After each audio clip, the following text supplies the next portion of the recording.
Merci Virginie, je suis ravie de retrouver les auditeurs de Radio Clapas pour notre exploration sur le sujet de l'intelligence collective.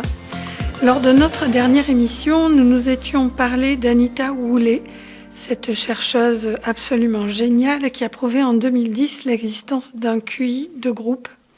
Rappelez-vous, elle a soumis 192 groupes de 2 à 5 personnes à plusieurs tâches très variées.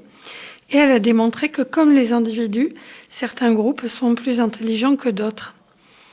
Anita Woolley a donc cherché à comprendre pourquoi, dans son expérience, certains groupes étaient géniaux et d'autres probablement idiots.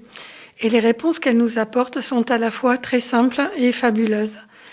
Woolley démontre que l'intelligence d'un groupe n'est pas liée à l'intelligence des individus qui le composent.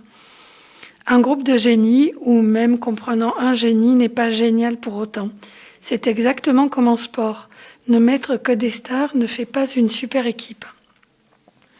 La motivation, la satisfaction ou la cohésion du groupe n'ont aucune influence non plus sur son intelligence. Oui, pour tous les managers qui mettent en place des séminaires de cohésion, ça ne sert à rien si vous cherchez à faire de l'intelligence collective. En fait, Woolley a démontré que l'intelligence du groupe est liée à son intelligence émotionnelle moyenne. Plus l'intelligence émotionnelle des individus et du groupe est élevée, et plus le groupe sera intelligent. C'est fascinant, non ? Comment mesure-t-on l'intelligence émotionnelle ? Par le test de Baron Cohen, le Reading the Mind in the Eyes, en français, la lecture de l'esprit dans les yeux, ce qui est une traduction un peu littérale.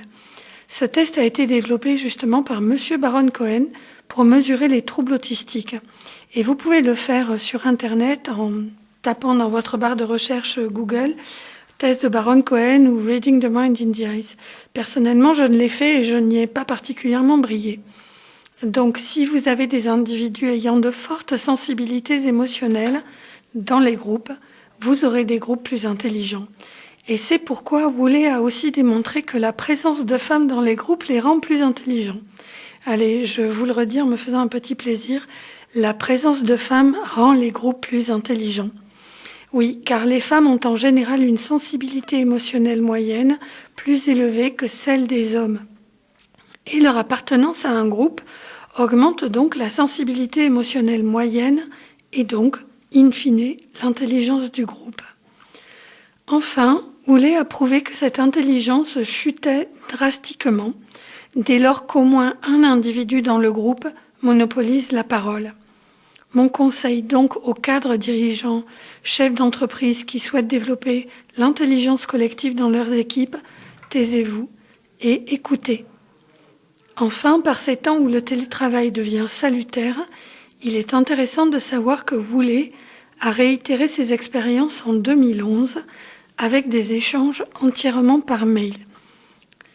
Et elle a confirmé tous ces résultats. Donc oui, on peut dire que l'intelligence peut se faire à distance.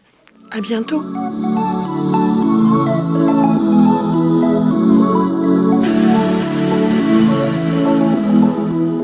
Et nous voilà déjà à la fin de cette émission L'économie au service de l'homme, dédiée au numérique responsable.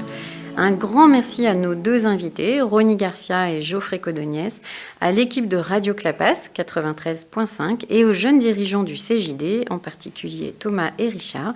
Nous vous proposons tous les mardis à 17h un thème autour de l'économie responsable. Retrouvez les replays sur radioclapas.fr ou sur la chaîne YouTube du CJD Montpellier.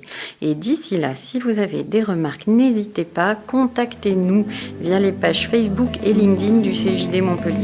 Prenez soin de vous et de vos proches.